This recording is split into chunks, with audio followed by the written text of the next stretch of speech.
Hello, everyone. I'm a little tired, a little hungover. I thought maybe putting my hat on would make me feel better, but I wanted to make this because I was bored. If you like this hat, I made this for like 30 bucks. I could make you one as well, but it would cost you a little more than 30 because it took at least 7 hours. But isn't she beautiful? Anyway, so this video is about getting to Burning Man. So you have your ticket and you've tried to figure out your shelter to the best of your ability. So when should you even get to Burning Man? What is that experience like? What are the options of getting in once you have your shelter figured out and your ticket? Because you have to have both of those things. So when should you book your flight to go to Burning Man? Or when should you show up in Reno to start making the journey to Burning Man? Well, it all depends on your personality. One, how long do you think you can last out in the desert with extreme heat, extreme cold, alkaline dust, among other things, and staying up to possibly all hours of the night if that's who you are, possibly partying all hours of the night, and then wanting to see and experience art during the daytime. So these are all things that you need to consider. You're going to be covered in dust. It's uncomfortable, and for some people it's a lot, and they don't want to do it for an entire week. But it's always up to you. You're allowed to leave whenever you'd like. You can't re-enter, I don't believe, but you can leave whenever you'd like, and you can come whenever you'd like. I do recommend trying to, experience as much as you feel you can possibly stand, because you might regret that when you leave. I know that I have in the past, and I also regret leaving early, but there are pluses and minuses that I'm going to talk about. So the gates open at 12 midnight going into Sunday for like the main event. There are ways to get early passes to get in early, being parts of certain camps, or just saying that you're going to build certain things and stuff like that. But for a virgin burner, which is probably you if you're watching this, you're going to probably not be able to get in until right then. There are pluses and minuses to showing up right at midnight. I've heard some people, if you just veer off to the side of the road, you are legitimately not allowed to even get to the gate until midnight. And if you do try that, they'll turn you around. So you can't really go any earlier than that. So people veer off to the side of the roads and they wait. They wait right until the clock says midnight, and then they jump in line. Some people have told me that they've gotten in very quickly that way. Other people have told me that they waited for hours. And I mean 7 a.m. they were getting in from midnight. So, it's up to you, but just be prepared that you may be sitting there for a very long time. Bring some games, have some fun, play some music, prepare yourself. I think that's the whole point of that, is that if you prepare yourself that it's going to take a while, you won't be as frustrated. Maybe bring some things to pass out to other people, like popsicles or candy, or, go make friends with the other people in line, because you're not moving your car very frequently. It's every 30 minutes they'll have you move up. So try to make it part of what Burning Man is, and that's truly the way to, get through that experience if you decide to do it that way. You can fly in. I would suggest flying into Reno Saturday if you're going to plan to go, in there, or flying in Friday, and really taking a night to just calm the fuck down. Get some sleep and be refreshed. I talked about this in my past video, but you just never know how long the gate is going to take. And it already takes about 3 hours to get to just the gate from Reno. So you know, if you've been driving all day up to Reno, it's gonna just feel like hell. So you don't want that. So don't do that, is my advice. And also give yourself maybe a night in Reno to also rest when you leave so that you can shower. There's a lot of cheap hotel options in Reno, so do that. And then you get to give back to Reno, you know, for helping out with this event. So the longer that you wait to go in, the less of a line that you will have. You are missing parts of Burning Man, but a lot of things don't really start happening until about Wednesday anyway. So you could go in on Monday, you could go in Tuesday, and that, you know, I suggest going in during the daytime, because what happens is that a lot of people, you know, take a flight out during the day and get to Reno at night from wherever they're coming from, and then they're all getting to the gate at night. So to me, the past few years, it looks like, and from my own experience, that the line is a lot shorter during the day because of that. So that's always a good thing.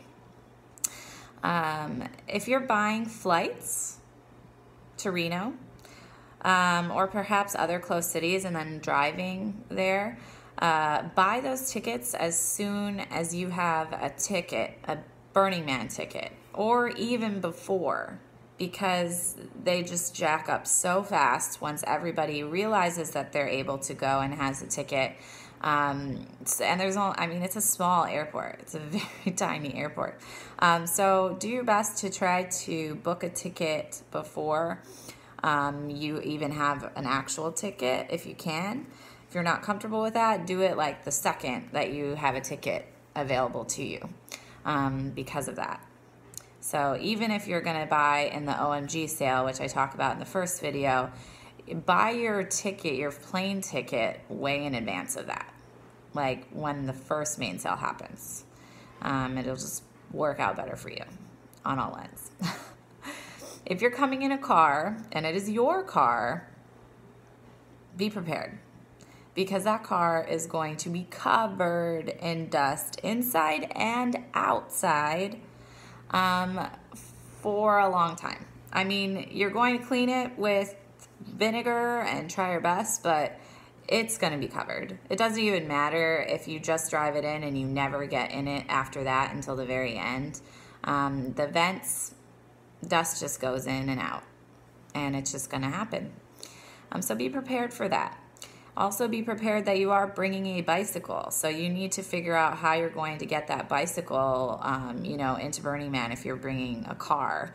Are you going to put it on the top with something, or are you going to put it on the back of your vehicle and drive that in? Or is it going to fit in there? So try to think about those things as soon as you can. People also tend to forget how much water they have to bring for themselves and for everybody else that may be coming with you. So that takes up a lot of room in a car. So just be very cognizant of like how much space you're going to need because it's a lot, especially if you're going with multiple people. Luggage bags tend to, you know, take up a lot of space, even in an RV.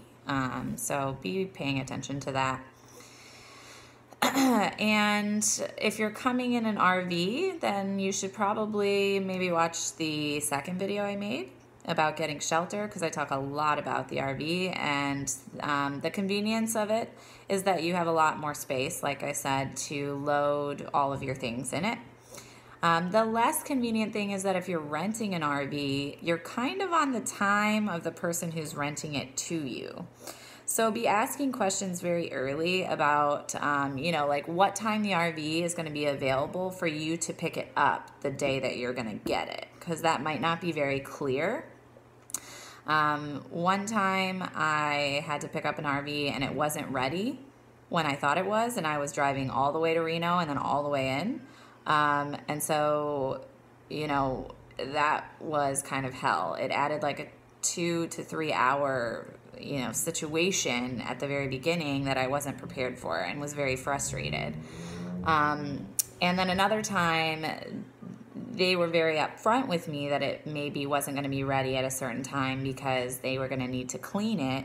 And there are ways around that. I mean, I talked with my person and said, I don't really care how much it's cleaned because it's about to get extremely dirty. So do, the bare minimum, and I would rather take the time because I want to get out of here. So those are kind of the things to think about with the RV and getting to Burning Man. You're going to want to get gas. When you're in Reno, in a car or an RV, you're going to want to fill completely up because, like I said, you're going to be possibly sitting in a line for a long time. You're driving 3 hours up there. There's maybe a few gas stations in between, but there's not very many. And then you're going to be driving out, which uses a lot of gas. So you want to make sure that you have enough gas so that there's not a problem and you run out at some point of that journey. That would be very bad. So make sure that you're doing that in Reno before you take off from there. There is the option of coming on the Burner Express, and I can put the link in my description. And the Burner Express, again, you're going to want to buy these tickets early. They sell out, and then you might be screwed if you have not bought them. It can come from San Francisco or it can come from Reno directly into the event. Obviously, you're going to need to buy a ticket from that. You can have 2 big luggage bags, just like an ordinary flight, really. Well, I guess you only get 1 on those. And then you can have a carry-on. You can also bring a bike with you for $50 from San Fran or $25 from Reno. This may or may not be applicable as years to come of the exact pricing, but they do allow you to bring a bike with you, so you can do that. And it starts going on Saturday, so you can actually kind of if you get one of those tickets, you can get into the event early, and you get to avoid the huge line. You'll just go right on up, so that's the convenience. You get to avoid that nasty line, which is so amazing. But you are limited on what you can bring, I mean, that's not a lot of stuff. So hopefully you have other people going, or you've really figured that out before you've decided that that's going to be your way. And then it goes until Thursday of being able to go into the event. So Saturday to Thursday, you can get in using that. And then you can get out, whenever it says that as well. And then you can camp in a certain area, or you can just go find your people, your theme camp or whatever, and camp with them. You can, if you are rich, although if you're watching this video, I am going to assume that you maybe are not rich, but who knows? You can actually fly into Burning Man. You can take a plane from Reno to Burning Man. It costs a lot of money, I will tell you that much.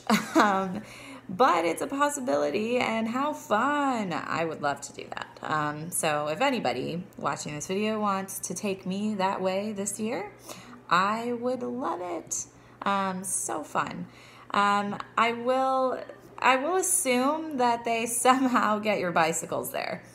I'm assuming if you can pay for this helicopter, there's some way that they're allowing you to get your bike there. So, that's a very fun option and something you can do as well. In that case, you would probably need to, again, find a way to Reno, either by taking another plane or driving a car there or whatever you need to do. You can also skydive in from, I think, the same company. So that's a very interesting option, and I don't know if I would do that, but more power to you if you are that adventurous. So, like I said, getting out, getting in, I gave you your options. Getting out, you have different options. You could decide that you don't want to watch the man burn on Saturday, but I highly suggest not doing that, especially if it's your first time at Burning Man. That is kind of the whole shebang. It's a celebration of what we've created as a community. And you're going to want to be a part of that because it's a really special night. It's a night where everybody connects. You get to see a lot more people all in one place, a lot more of the Burning Man community and what it exists, because we all come together, in one spot and celebrate. And you're going to want to probably stay for that, and I highly suggest that you do. But you could leave earlier, and then you would avoid, the line out. But how boring. I wouldn't do that.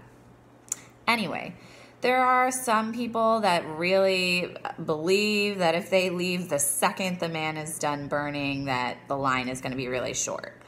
I have kind of heard the opposite of that, but whatever your thoughts are on that, more power to you. So you could leave the second the man burns late at night and possibly avoid the line. But again, you're kind of losing the point of how special that night is. You're going to want to experience that. You're not going to want to just watch the man burn and then just be like, peace out. No, you want to stay and have a good time. And this is the whole culmination of the event. Celebrate, calm down, and you'll get out. Just let it go. Just let it be. So, like I said, you could if you wanted to. You could leave the morning on Sunday, after you've celebrated. You could finally decide that you want to leave then. What I do suggest with that is, since it is a very long night for some people, you might want to pack everything up and get it ready to go before you go watch the man burn. That way, when you're super tired and cranky and you're kind of at your wit's end wanting to leave possibly, that you've taken care of everything and it's super easy to just take off. Because again, you don't know how long the line is going to be to get out. It usually is about 2 to 3 hours, the times that I have decided to go. And those were both after the man had burned on Sunday. So, that's your options. You could decide to leave after Sunday, either after the temple burns, which is another part of Burning Man. Some people like to stay for that event. Some people do not. So the temple is a place where you can take pictures of loved ones that have passed away or whatever you want. I mean, letters or things that have traumatically happened to you that you want to let go of, ex-boyfriends, whatever. And you place them in the temple, and then the temple is burned to the ground on Sunday night. So it's a very cathartic event. It's very different than the man burning, which is a celebration. So some people don't like to be a part of that portion of Burning Man. They like to kind of leave on this happy note. Some people, really need that. They need to let go of something that they've brought, so they want to stay for that reason. And then some people just want to leave more balanced. They want to be a part of the entire thing. It's definitely a more balanced way to leave the event. You get all of, the good and all of the bad of Burning Man and all of the balance of what it is to be Burning Man. So you could leave right after the temple is burned. And you could also stay that night and kind of just be and accept Burning Man for what all it is and then leave on Monday. So those are your options, and like I said, it usually takes about 2 to 3 hours, but don't quote me, to get out of Burning Man, and then you have another 2 to 3 hours to get to Reno. So if you're taking a flight or something, I would highly suggest that you're giving yourself a lot of padding if you're deciding to take a flight on the same day that you're trying to get out of the event. My suggestion is always and will be that you just stay the night in Reno the day that you decide to leave. It's just gonna make your life better. You're gonna feel better. You're not gonna look like a crazy lunatic on a flight out of Reno, although everybody kind of does look like that. But when you maybe have to change flights in Denver, you're not gonna be with all burners after that point, and then you are gonna look a little weird. You're probably gonna love it, and you're probably going to say, who gives a fuck? But regardless, you might want to be clean when you get on a flight. So what else? Other things to really consider, and I kind of already mentioned this, is how long do you think you can last at this event? And how long do your friends think that they can last at this event? It's tough. It's a tough environment. It's tough to be that dirty all the time. You never know what's going to happen out there. You may start to really miss the default world. just because of kind of what's happening. You may take a lot of drugs and want to get the fuck out. You may get in a fight with who you come with and want to leave. These are all things that can happen and do happen to people. And, so really be cognizant of how long you think you're going to be able to last. And if you're in a theme camp, which I can kind of describe that process as well in another video, there might be expectations on when you're staying, when you're getting there, and when you're leaving, to help build and help break down. So you're going to need to know that information as well, which is kind of difficult, at the very beginning, if you don't know anyone yet, and you might not figure that out until later on. So you might have to switch a flight or your plans in and out, or talk with them about that. But you really need to be cognizant of your own mental capacity and physical capacity for this event, because you never know. And it is hard for some people. And some people, you can't get that much time off. The good thing is that this happens over Labor Day. So you do get Monday off, most people at least, for their jobs. And so, that does give you a little padding on the back end of it in regards to taking time off of work. What do I suggest for what to say to your work about where you're going? You could be honest. There's a lot of stigma around Burning Man, but it's not all about drugs. It's not all about sex. It's not all about partying. It's not all about music. It's not all about art. It's not all about spirituality and, being someone out of their mind. It's really not. So, but it's understandable that a lot of employers think that. It just is what it is. So you may want to be cautious about how you discuss it with your employer. You may want to tell them that you're just going on a camping trip, which is technically true, and some of my friends have said that. Or you may just want to, tell them that you're going on a trip and not really explain where, and leave it at that. But that's your own journey, and that's your own decision. So anyway, that's the end of this video. I hope it's been helpful. Watch my other 2 videos if you need to, and I will continue to make more. Have a lovely evening.